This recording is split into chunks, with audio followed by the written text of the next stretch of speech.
Hi, I'm James. And I'm Ria. And we're student assistants at the Brock Library Makerspace. And today we'll be unboxing a very new technology. It's the iPad and the 3D scanner. So now we connect the scanner to the iPad and we'll show you how to use it. So I have one ready here. For scanning, we will be using two objects. The first one will be this guitar. That is, it is an already 3D printed object and now I'm going to scan it. And apart from that, the other object that we'll scan is this whole room. So for that, we have two apps. The first one is the scanner and the other one is the room capture. Now to calibrate the scanner, we'll go to the Calibrator app. Tap on the screen to begin the calibration.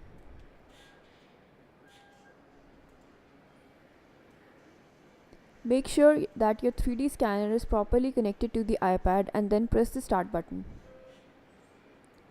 As you can see that the light is not enough in here, so you can switch on to the indoor mode by pressing on the button available on the screen.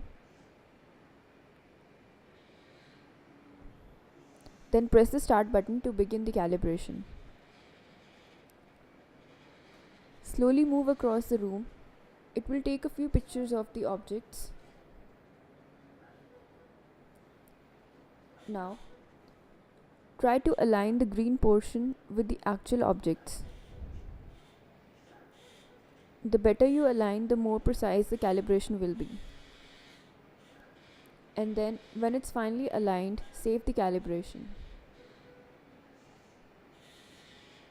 So now the calibration has been saved and you can move on to 3D scanning the objects.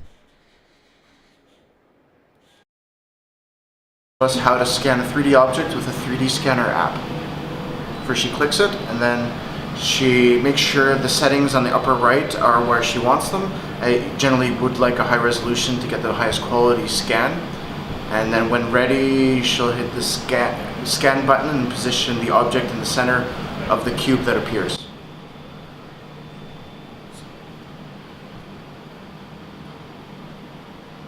And now she'll slowly walk around the image, making sure when the screen tells her to pause, that she pauses to get a good photo for the program, like right there. It says please hold still.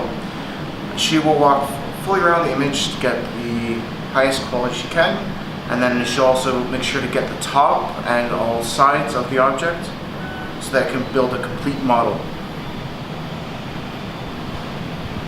Making sure to stop when the screen says pause.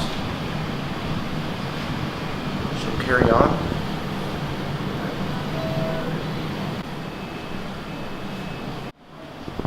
Hold still for a sec. There we go. Now when done, we'll hit the stop button on the scan. And it'll show us our image that we can move around with a finger.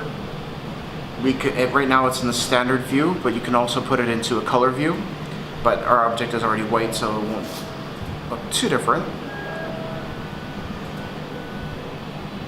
And there's also an X-ray view to give you a different grid frame of the object.